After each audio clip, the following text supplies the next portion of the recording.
Hi friends, welcome to my YouTube channel Vimlesh Chauhan motivation guru. आज बहुत दिनों बाद मैं आपसे मिल रहा हूँ और मैंने सोचा कि आज कुछ प्रैक्टिकल बातें करते हैं। जैसे जैसे मेरी उम्र में वृद्धि हो रही है, वैसे तो मैं अपने को 25 साल से ज़्यादा का नहीं समझता, जोक्स अपार्ट। जैसे जैसे मेरी उम्र में वृद्धि हो रही है, ये बात समझ में आ रही है कि मैं घड़ी 300 की पहनूं या 30,000 की, दोनों समय एक जैसा ही बताएंगे। मेरे पास 300 का बैग हो या 30,000 का, उसके अंदर के सामान में कोई परिवर्तन नहीं रहेगा, सामान तो वही रखा जाएगा। मैं 300 गज के मकान में रहूं या 3,000 गज के मकान में, तन्हाई का एहसास तो एक जैसा ही होगा ना। आखिर में मुझे ये भी पता चला कि यदि मैं बिजनेस क्लास में यात्रा करूं या इकोनॉमी क्लास में, अपनी मंजिल पर, अपने डेस्टिनेशन पर तो उसी टाइम पर पहुंचूंगा। इसलिए अपने बच्चों को ज्यादा अमीर बनने के लिए मत प्रोत्साहित कीजिए, बल्कि उन्हें ये सिखाइए कि वो खुश कैसे रह सकते हैं। और जब वो बड़े हों तो चीज़ों के महत्व को समझें, चीज़ों की इम्पोर्टेंस को समझें, उसकी कीमत को दें।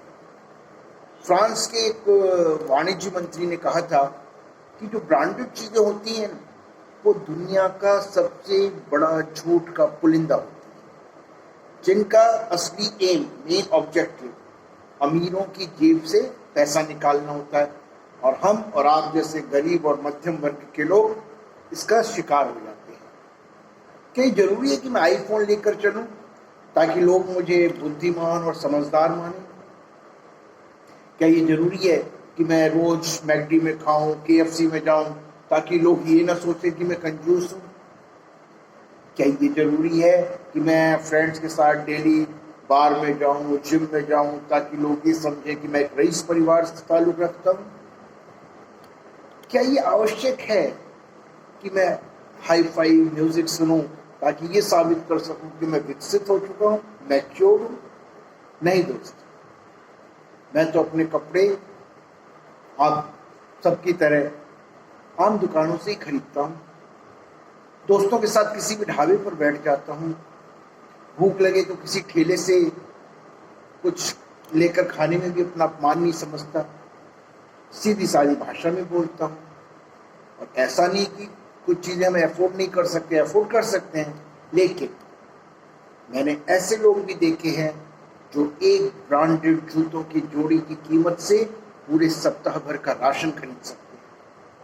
मैंने ऐसे परिवार भी देखे हैं जो मेरी एक एमडी के बर्गर की कीमत से सारे घर का खाना बना सकते हैं। बस तभी मैंने सोचा कि पैसा ही सब कुछ नहीं है, बहुत सारा पैसा ही सब कुछ नहीं है। जो लोग किसी की बाहरी हालत से उसकी कीमत आंकते हैं, उन्हें तुरंत अपना मानसिक इलाज कराना चाहिए।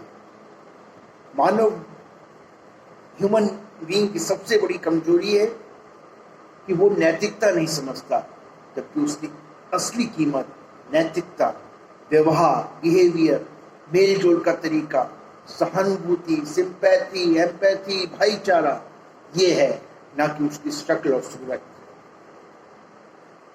सूर्यास्त के समय एक बार सूरज ने सबसे पूछा कि मेरी अनुपस्थिति में मेरी जगह कौन कार्य करेगा? सारे विश्व में सन्नाटा छा गया, किसी के पास कोई उत्तर नहीं था।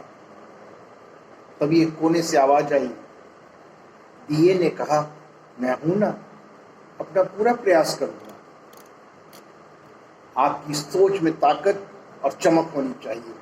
छोटा बड़ा होने से कोई फर्क नहीं पड़ता दोस्तों, सोच बड़ी होनी चाहिए। मन के भीतर एक दीप जलाएं और सदा मुस्कुराते रहें। Thank you.